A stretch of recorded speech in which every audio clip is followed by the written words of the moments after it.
ખેડૂત મિત્રો માટે સારા સમાચાર. આઈ ખેડૂત પોર્ટલ પર બાગાયતી, ખેતીવાડી અને પશુપાલન વિભાગ માટે સબસિડીની અરજીઓ ફરીથી શરૂ થઈ ગઈ છે. તો ચાલો આ તકનો પૂરેપૂરો લાભ કેવી રીતે લેવો એની બધી જ માહિતી આપણે વિગતવાર સમજીએ. નમસ્કાર ખેડૂત મિત્રો. આજે આપણે એકદમ સ્પષ્ટ વાત કરીશું કે કયા સાધનની ખરીદી પર સરકાર તરફથી કેટલી સબસિડી મળી રહી છે અને એ મેળવવા માટેના નિયમો અને શરતો શું છે. આજના આ માહિતી સત્રમાં આપણે મુખ્યત્વે 4 બાબતો પર ધ્યાન આપીશું. સૌથી પહેલા મોટા અને જરૂરી ખેતીના સાધનો વિશે જાણીશું. પછી આપણા ખેતર અને પાકને કેવી રીતે સુરક્ષિત રાખી શકાય એના ઉપાયો જોઈશું. ત્રીજા નંબરે પાણીના વ્યવસ્થાપન માટે કઈ યોજનાઓ છે એ સમજીશું. અને છેલ્લે જે સૌથી અગત્યનું છે, અરજી કરવાની તારીખો અને નિયમો, જેથી આપણા હાથમાંથી કોઈ તક સરી ન જાય. ચાલો તો શરૂઆત કરીએ આપણા પહેલા વિભાગથી, મુખ્ય ખેતી સાધનો.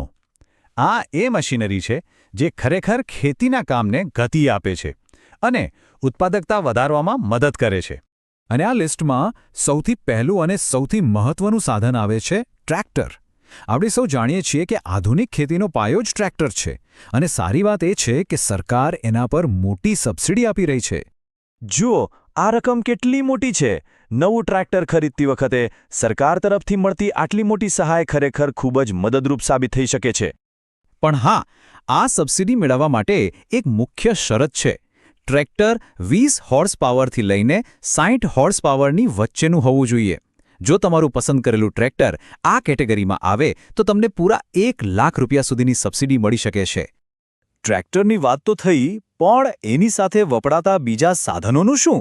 તો જુઓ, કલ્ટિવેટર, રોટાવેટર, લેન્ડ લેવલર અને હળ જેવા સાધનો પર પણ સરકાર સબસિડી આપી રહી છે. અહીંયા તમે જોઈ શકો છો કે ખેડૂતની કેટેગરી અને સાધનના મોડેલ પ્રમાણે સબસિડીની રકમ ₹6,000 થી લઈને ₹1,00,000 કરતાં પણ વધારે છે. સારા સાધનોથી આપણે ઉત્પાદન તો વધારી લઈશું, પણ એ મહેનતથી ઉગાડેલા પાકને બચાવવો પણ એટલો જ જરૂરી છે, ખરું ને?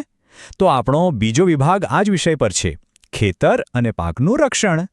આજના જમાનામાં ખેડૂત માટે એક નવું અને ખૂબ જ ઉપયોગી સાધન છે સ્માર્ટફોન, અને હવે સરકાર એની ખરીદીમાં પણ મદદ કરી રહી છે. આ યોજના હેઠળ સ્માર્ટફોનની ખરીદ કિંમતના 40% અથવા તો વધુમાં વધુ ₹6,000, આ બેમાંથી જે રકમ ઓછી થતી હોય તેટલી સહાય મળે છે. આનાથી હવામાનની માહિતી, બજાર ભાવ અને નવી ખેતીની ટેકનિક્સ વિશે જાણવું એકદમ સહેલું બની જાય છે. પાકને વરસાદ અને વધારે પડતા તાપથી બચાવવા માટે તાલપત્રી બહુ કામની વસ્તુ છે. સામાન્ય ખેડૂતોને એના પર ખર્ચના 50% અથવા ₹1,250 સુધીની સહાય મળે છે, જ્યારે અનુસૂચિત જાતિ અને જનજાતિના ખેડૂત ભાઈઓ માટે આ સહાય વધીને ખર્ચના 75% અથવા ₹1,875 સુધીની છે. હવે આવે છે એક બહુ જ મહત્વપૂર્ણ મુદ્દો. પાકને પશુઓથી બચાવવા માટે સરકાર પાસે 2 અલગ અલગ યોજનાઓ છે, પણ તમારે તેમાંથી કોઈ એક જ પસંદ કરવાની રહેશે. અહીં તમે સ્પષ્ટપણે જોઈ શકો છો, એક બાજુ છે સોલર પાવર યુનિટ, એટલે કે ઝટકા મશીન, જેમાં ₹15,000 સુધીની સબસિડી છે, અને બીજી બાજુ છે કાંટાળા તારની વાડ, જેમાં દર મીટરે ₹200 સુધીની મદદ મળે છે. ખાસ યાદ રાખજો, તમારે આ બેમાંથી કોઈ એક જ યોજના પસંદ કરવાની છે. બંને માટે અરજી કરી શકાશે નહીં.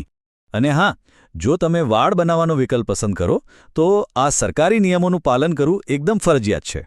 ખાડાના માપથી લઈને થાંભલાની જાડાઈ અને તારની લાઈનો સુધી દરેક નિયમનું પાલન થશે તો જ સબસિડી મંજૂર થશે. સારા સાધનો આવી ગયા, પાકની સુરક્ષા પણ થઈ ગઈ, પણ ખેતી માટે સૌથી જરૂરી વસ્તુ શું છે? પાણી.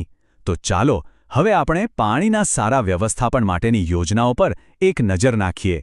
ખેતર સુધી પાણી પહોંચાડવા માટે પાઇપલાઇન લગાવવા પર પણ સબસિડી મળે છે. સામાન્ય ખેડૂતોને ખર્ચના 50% અથવા વધુમાં વધુ ₹15,000ની સહાય મળે છે, જ્યારે અનુસૂચિત જાતિ અને જનજાતિના ખેડૂતો માટે આ રકમ વધીને ખર્ચના 75% અથવા ₹22,500 સુધીની થઈ જાય છે. હવે પંપ સેટ એટલે કે મોટરની સબસિડી થોડી સમજવા જેવી છે, કારણ કે મોટરના હોર્સ પાવર અને ખેડૂતની કેટેગરી પર આધાર રાખે છે. જેમ કે 5 હોર્સ પાવર સુધીની મોટર પર મહત્તમ ₹8,750, બરાબર 5 હોર્સ પાવરની મોટર પર ₹12,500 અને 10 હોર્સ પાવર સુધીની મોટર પર ₹13,785 સુધીની સહાય મળી શકે છે. ચલો હવે આપણે આજના સત્રના સૌથી અગત્યના ભાગ પર આવીએ છીએ, અરજી ક્યારે કરવી અને કયા નિયમો ખાસ યાદ રાખવા. આ માહિતી જરાય ચૂકવા જેવી નથી. આ તારીખ તમારા કેલેન્ડરમાં મોટા અક્ષરે નોંધી લેજો. મોટાભાગની બધી જ યોજનાઓ માટે અરજી કરવાનો સમયગાળો એક જ છે, 27 માર્ચ 2026થી લઈને 26 એપ્રિલ 2026 સુધી. આ તારીખ પછી અરજી નહીં કરી શકાય. તો આખી વાતનો સાર એ છે કે આ 4 મુદ્દાઓ ખાસ મગજમાં રાખવાના છે. પહેલું, અરજી કરવાની છેલ્લી તારીખ 26 એપ્રિલ છે. બીજું, ઝટકા મશીન અને વાળમાંથી કોઈ એક જ પસંદ કરવાનું છે. ત્રીજું, વાળના બાંધકામના નિયમોનું પાલન કરવું જરૂરી છે. અને ચોથું, પાક્કું જીએસટીવાળું બિલ હોવું ફરજિયાત છે. અંતે હવે વિચારવાનો વારો તમારો છે.